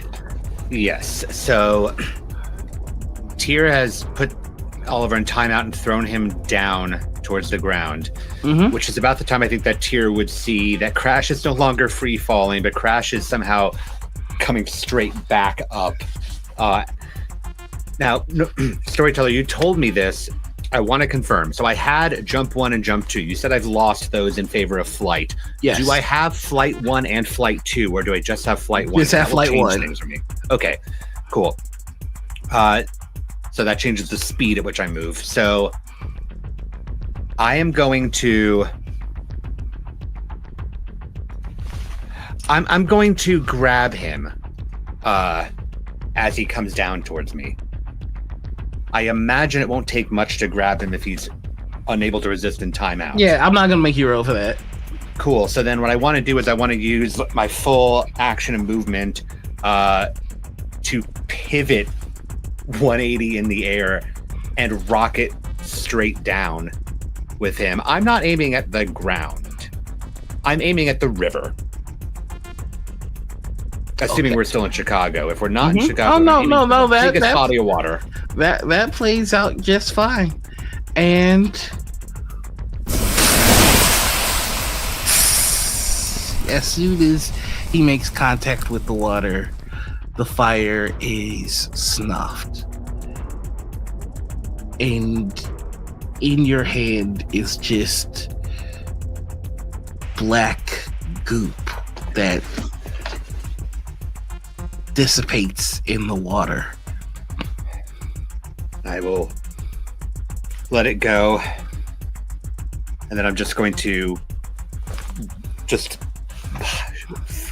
back up out of the water and just not super fast. It would be about the equivalent of like running speed if it's a flight 1, but I'm coming right back up towards Tyr and the Quinjet Okay. in flying format.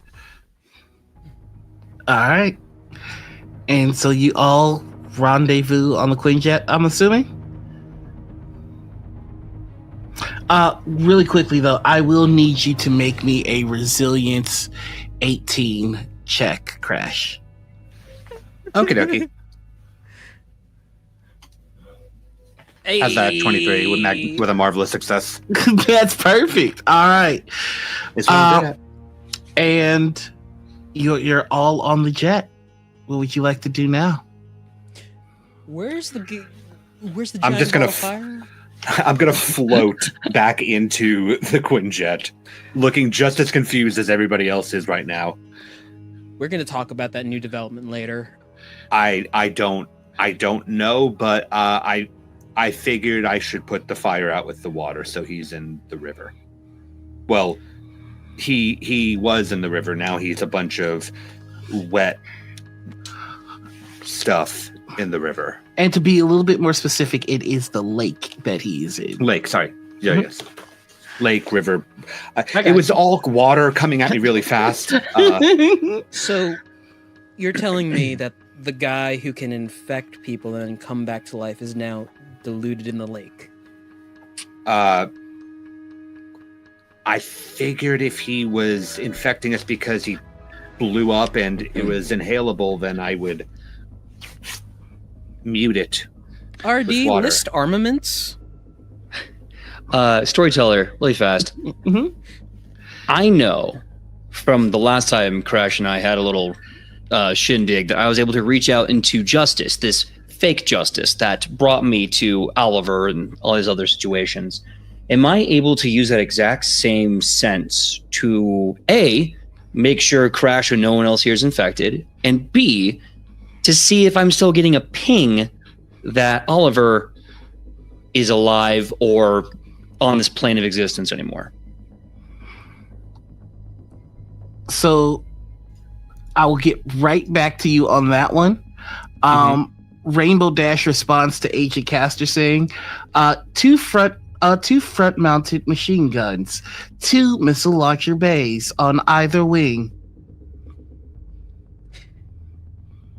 Caster puts a hand on Plux's shoulder. You gonna be all right? Yeah. Ellen's got me. All right. I'm good. I gotta do some work. Is this what you always do for work? More or less, yeah. He's reaching over underneath the dash to pull out his helmet, and it's just starting to get muffled. Yeah, sometimes I just, meet some exciting people and then get to kill them. It's weird. As he's leaving, just wait, what? I would like to think that Crash has not figured out the whole landing bit thing, so I'm just sort of still floating and kind of Hovering in place. Hovering towards Lexi, It looks like what we do in the shadows. yeah. Just But hey, that didn't go the way I was hoping. Tier, that is going to be a vigilance 24 test with 1 trouble. With 1 trouble. Okay.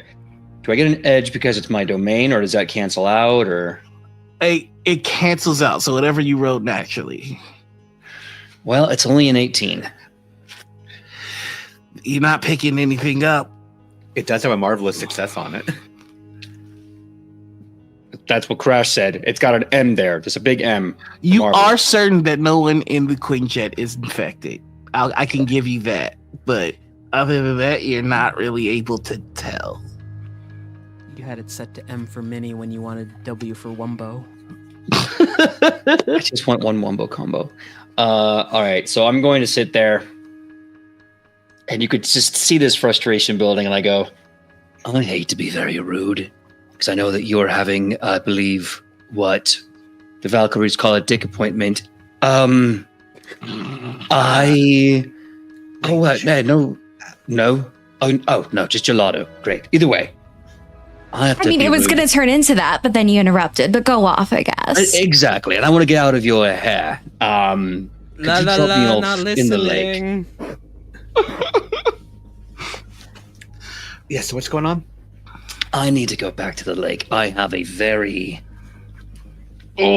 a really bad feeling. Okay, are we good? I'd say still hovering in front of Tyr. There's a moment where I stop, I levitate up so I can look you in the eye. We're floating. Mr. Crash, I owe you a sincere apology and a sincerest thank you. You put up with me, my judgments, and you stood by the side of righteousness in the face of stupid amounts of adversity. And I float over. Ooh, this is a tough one out of character. Do I give you the real hand or the light one? I stop and I say, Mr. Crash, a time very soon will come And I may need to call upon you as someone who is strong in spirit and hard to die, and may need your help to do the impossible and kill more gods. Can I rely on you when that time comes? I think I kind of owe you for the whole not killing me and then also helping keep them from dying bit. It's the job of a god. Yeah. Give me a call anytime.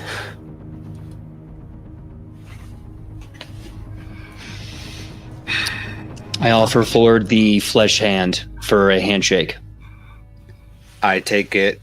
I take the shake, look down at both of us floating, look back up, and I go, "This is really cool." I know, right? This is so welcome to being a god, man. It's really freaking dope. I'm not a. Oh God, no. No, hey, look, you're not a god yet. We can work it out. Listen, one more thing. While you have not earned the right to be in the group chat, can I at least give you a rune tooth so that we can talk? That would be extremely awesome. Okay, just in your brain, think I accept the rune tooth. Can you do that? Good. Nanotechnology will now be going through your bloodstream to your ear, reconstructing the bones in a way that we can connect the rune. I just got something out of my blood. Awesome. Thanks. So, look, blood is like rivers. Sometimes you put a goopy thing in one. I have to go. Go. Yeah, you go. I need to apologize profusely, and I'll turn back around to pull up. And I turn and I do this whole fairly well, Midgardians, and may justice ever be at your side and not your front. Caster's waiting for you on the gangplank. He has a China Lake grenade launcher over one shoulder and an AK at the side. Can I tag along? I just want to make sure he's dead. Can you survive the sun? I haven't tried yet. I think Helen is going to take the moment to pop out from my skin and just yell at Caster. Hell no! Oh! I am functionally invincible until proven otherwise. Next episode, he gets his neck snapped. Okay, Okay, so we both got stuff to talk about. That's cool. I was gonna say let's fuck around and find out, but that sounds like that's happening soon. Okay, yeah, literally after this. So to which I put my light hand on your shoulder and I say, "There's one thing us as guardians have learned the hard way: listen to women. They know what they're doing. So you go do that." It's my job to do this. Well, in that case, it's my job to do this. And I just kind of do a TK push Caster to Palexia, and I just dip out the back of the gangplank. Bye, God guy. Man, was he from Reykjavik? He kind of had an accent. He was so nice. Yeah, he's from out of town. What are you doing Saturday? No, go ahead. Real quick, Caster rolls his eyes, goes, "Ugh, I'm not doing this," and he actually launches himself out of the Quinjet. And that is where we will end this issue. This has been a light, fun one. I like that these characters know each other. We might see Tyr in Ancients of Lovely. We might see Crash in an Ancients of Lovely reuniting. But I have backstory. but that is our episode. There are going to be 2 after scene credits. So let's start with the most important part of any story, and that is recognizing the people that tell it. So who would like to go first and tell us who you are and where we can find you? I think the birthday boy should go first. It is his birthday. Yeah. As of recording, it is his birthday. Yeah. Okay. Well, hello, everyone. My name is PJ McGaw. You can find me all over the internet at PJ McGaw, Facebook, Instagram, TikTok, Twitter, Twitch. No, not Twitch. The Blue Sky. Just look up my name, PJ McGaw. You can't go wrong. MGAW. I am currently writing multiple Pathfinder 2E third-party supplements, including Mythic Paths, an entire thing about mechs and magic, and more. If you want more details on that, please go check out my social media, as I am in the middle of writing those things with Eldritch Osiris Games. Also, many other projects happening with Critic Chronicles, including Shadows over Baldur's Gate, a great Baldur's Gate AP happening, and many others. Again, go there for those things. Huge shout out and gratefulness for everyone here who made this amazing, a marvelous birthday, dare I say, a marvelous birthday.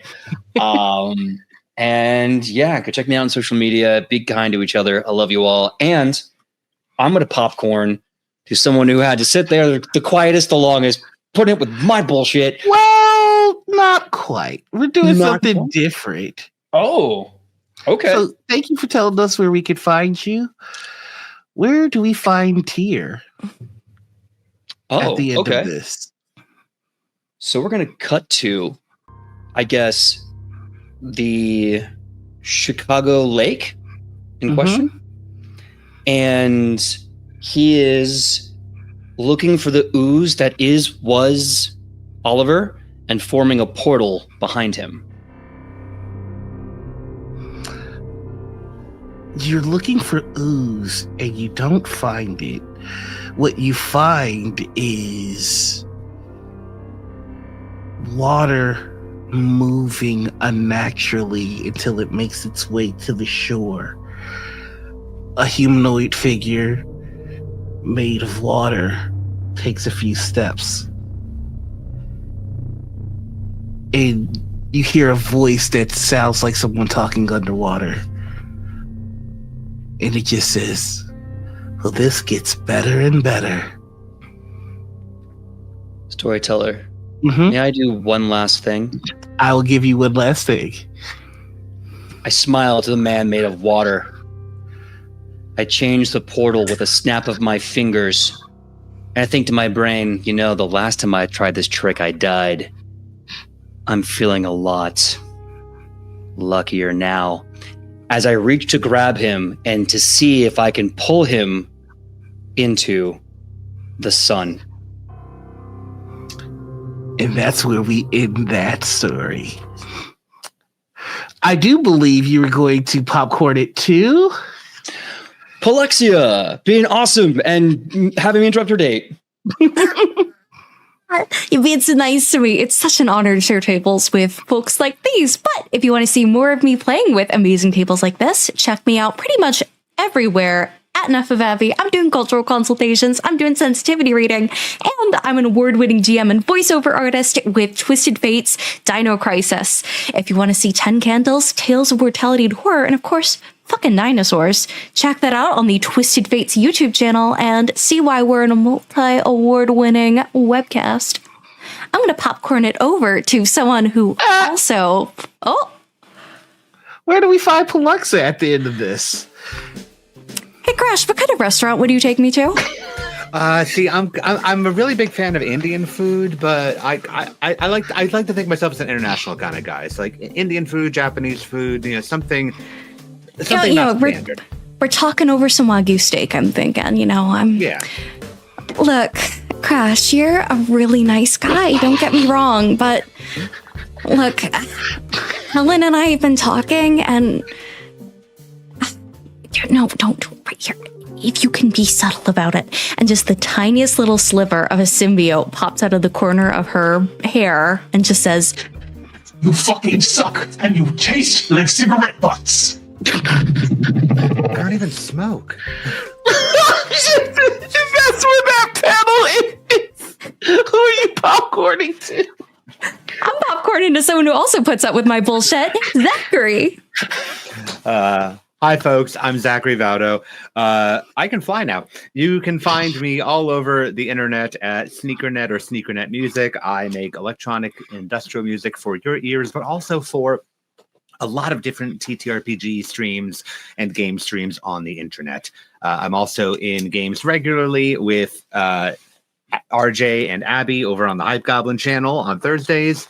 I am working on stuff with Twisted Fates that may or may not be out right now, depending on when this airs. We'll find out. You'll find out on Blue Sky, on Twitter, on Instagram, etc. I am in a variety of places. I am, as I like to say, wherever tabletop games are played.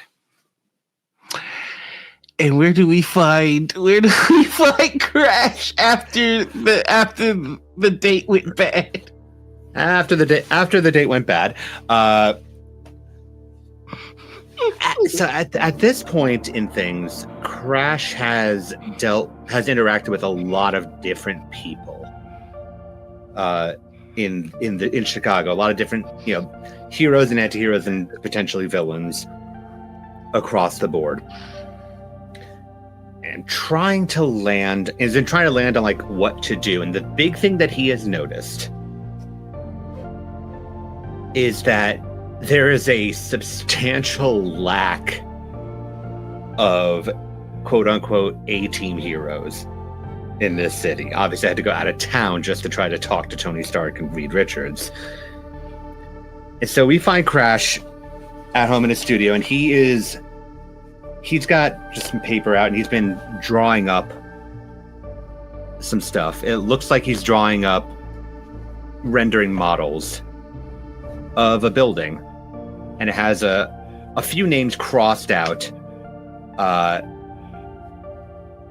And the one that's currently up there is Contract Crusaders. Oh, yes! In that panel. RJ, what do we got, buddy? Tell us about yourself. Hello, everyone. My name is RJ. You can catch me at RJustice282 on all socials. I'm learning about Astro Bees. They're little robots in the International Space Station named Honey, Queen, and Bumble, and they're like Star Wars droids, and they're the cutest things ever.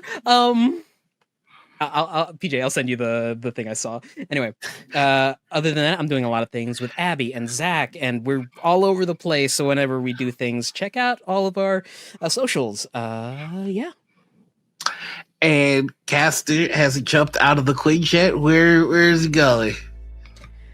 Caster figures that Pelux and Crash are going to go have a date. So he is heading back into the city. It is getting late at night. He stops in front of an abandoned house. Cycling back to the Crash and Caster episode, this was his safe house for that mission. He opens the door, like moving trash out of the way, and kind of steps in. Inhales like the must and just coughs loudly before walking to a singular chair in the middle of the room and sitting down. He reaches into his pocket and pulls out a grip trainer and just starts and he's just waiting for Pluxa to be like, "Hey, I'm home, where are you at?"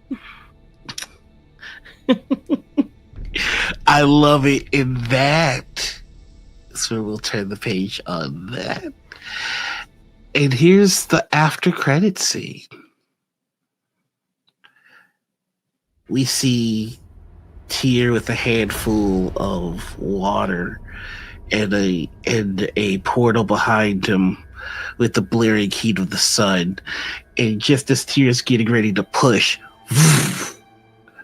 everything stops, and a portly, short individual in body armor and a helmet comes walking up. The body armor has emblazoned on it the letters TVA. And he walks over and pokes Tyr, and Tyr, you come to consciousness and you realize that time around you has been frozen. Sorry to interrupt, brother, but I thought that we needed to have a conversation. I hope you don't mind if and he sweeps his hand away and the figure made of water and the portal vanish away. I've had to keep you away from your duties of protecting yourself for some time. It's hard to keep you distracted, but it is time for you to return to your post. Oh, this. He takes the helmet off. A little bit of altered skin isn't enough to make you confused, is it, brother? Brother Loki, I always know when it's you. Good. Your story was a hard one to change to keep you distracted, but now she's here. She has control over the story. She sits in the heart of Yggdrasil. She sits on my throne, and the story that she intends to tell threatens to be the last one ever told. Are you ready to return to work? Let me grab my sword and my wool. We shall have Ragnarok. So we shall. And we turn the page, and that is the end of our story. Thank you so much for joining us. I've been your narrator, Noir. You can find me all over the internet as the Noir Enigma. That's Blue Sky, Twitch, and my website, thenoirenigma.com or noirville.com. I truly hope that you are enjoying these stories. We're enjoying telling them. And on that note, we'll see you on the next issue. Excelsior.